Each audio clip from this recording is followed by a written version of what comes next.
안녕하세요. 하루 노동입니다. 젊은 시절 정규직을 다닐 때도 시도조차 하지 못했던 실업급여. 일용직이 되고 벌써 두 번째 신청을 하게 되었습니다. 실업급여를 탄다니까 댓글에 혀를 끌끌 차는 분들도 계시겠지만 본래 실업급여의 취지대로 실업으로 인한 재취업의 기회를 준비하는 계기로 삼고 있는 중입니다. 물론 시간이 지나고 기존 회사에는 취업을 하게 되겠지만 그 시기를 기다리면서 저는 실업급여를 타며 또 다른 미래를 준비하는 중입니다. 지난번 3년 전 제 인생의 첫 실업급여를 신청하고 받으면서 저는 그 돈으로 안정적인 생활을 했었고 인생에 있어서 중요한 여러 가지를 시도했습니다. 여러분들과 이렇게 만날 수 있게 된 것도 그 덕분입니다. 바로 영상 편집을 배우기 시작했던 것인데요. 학원을 다녔냐고요? 아닙니다. 집에서 유튜브를 보면서 독학을 했었습니다. 영상을 배우고 배우니 써먹어 보고 싶고 바로 유튜브를 시작했습니다. 그리고 일단 시작하니 채널도 하나 둘 늘어나기 시작했습니다. 유튜브를 시작하니 당연한 이야기겠지만 유튜브를 자연스레 많이 보기 시작했습니다. 많은 유튜브의 활용 사례들을 보고 저도 해보고 싶어졌습니다.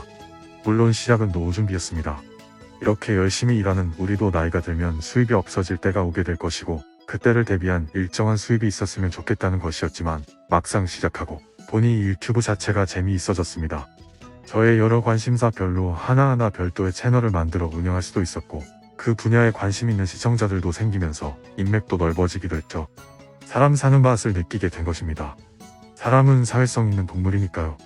나이가 들면서 제가 일용직을 다시 시작하고 얻게 된 것이 세 가지가 있는데 하나는 건강이고 하나는 넓어진 인간관계 그리고 마지막으로 취미생활입니다. 지금 생각해보면 저는 이렇다 할 취미생활이 없었습니다. 물론 돈 주고 배우고 사람들과 어울려온 이것저것 잡기들은 있었지만 정말 제가 재밌어 한 것을 찾지 못했다는 생각이 듭니다. 사람들은 이런 제게 지금도 묻습니다.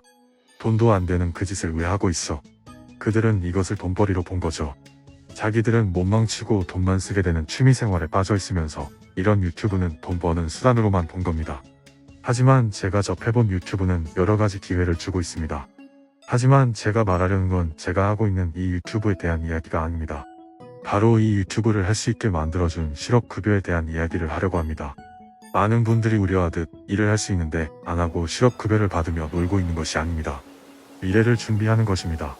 기회를 확장시켜 나가는 계기가 되어주고 있습니다. 하지만 이런 실업급여를 신청하기 위해 정작 센터에 가서 깜짝 놀라게 되었는데요. 많은 여러분이 우려하듯 실업급여를 신청하는 일용직 분들이 정말 많다는 것입니다. 제가 어제 다녀온 고용보험 플러스 센터에 대해서 말씀드려 볼게요. 어제 제가 센터에서 신청하려고 1시간 정도 센터에 있었습니다. 1시간 동안 제가 본 신청자들은 대부분 이런 분들이셨습니다.